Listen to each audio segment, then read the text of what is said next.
महोदयांनी जे उत्तर दिलं, कॅगचा जेव्हा रिपोर्ट आला, या कॅगच्या रिपोर्टमध्ये सन्माननीय सदस्य विधान परिषदेचे आणि विधानसभेचे यांनी त्या क्लबला व्हिजिट केली।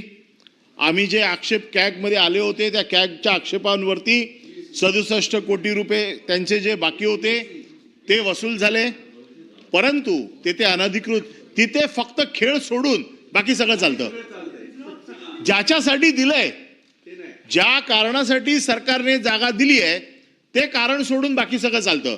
तिकडे लग्न चालतात, राजकीय पक्षाच्या बैठका चालतात, तिकडे बाकीच्या सगळे क्लब आता तिथे तर आता ड्रग सेंटर झालंय ज्याच्यामध्ये मृत्यू कॉन्सर्ट मध्ये लोक ओव्हरडोस घेऊन तिथे मृत्यू पावले। म्हणजे तुम्ही खेळ सोडून बाकीच्या सगळ्या गोष्टींना परवानगी दिली।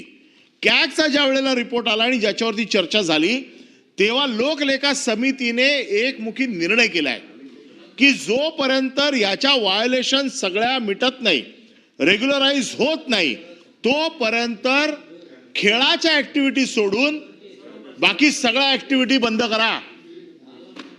अजून त्याचं पालन झालेलं नाहीये। मग कॅगचा अध्यक्ष म्हणजे लोकलेखा समितीला काय महत्व आहे की नाही? लोकलेखा समितीच्या अध्यक्षांनी दिलेले, आम्ही सगळे मेंबर लोकलेखा समितीचे वारंवार तिकडे जाऊन याच्या बाबतीमध्ये वेगवेगळे आक्षेप नोंदवलेले आहेत। माझा आज आपल्याकडे स्पेसिफिक प्रश्न आहे की तिकडे खेळ सोडून बाकी सगळं चाललंय। ज्या कारणास्तव दिलेलं आहे स्टेडियम, त्या कारणास्तव ते वापरलं जाते की नाही ते माहित नाही।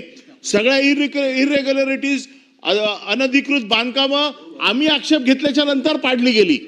त्यामुळे एकच निर्णय आज आम्हाला हवा आहे की जोपर्यंत याच्या बाबतीमध्ये सविस्तर आपल्याकडनं आम्हाला अहवाल प्राप्त होत नाही, सगळ्या इरेग्युलरिटीज जोपर्यंत मिटत नाही, तोपर्यंत खेळ सोडून बाकीच्या सगळ्या ऍक्टिव्हिटीज जो निर्णय कॅगने दिलेला आहे तर खेळ सोडून बाकीच्या सगळ्या ऍक्टिव्हिटीज आपण थांबवणार का? आज फ्लोर ऑफ द हाऊस मध्ये लोकलेखा समितीच्या अध्यक्षांनी दिलेल्या निर्णयाचं पालन झालं पाहिजे, नाही तर ती समिती बंद करून टाका।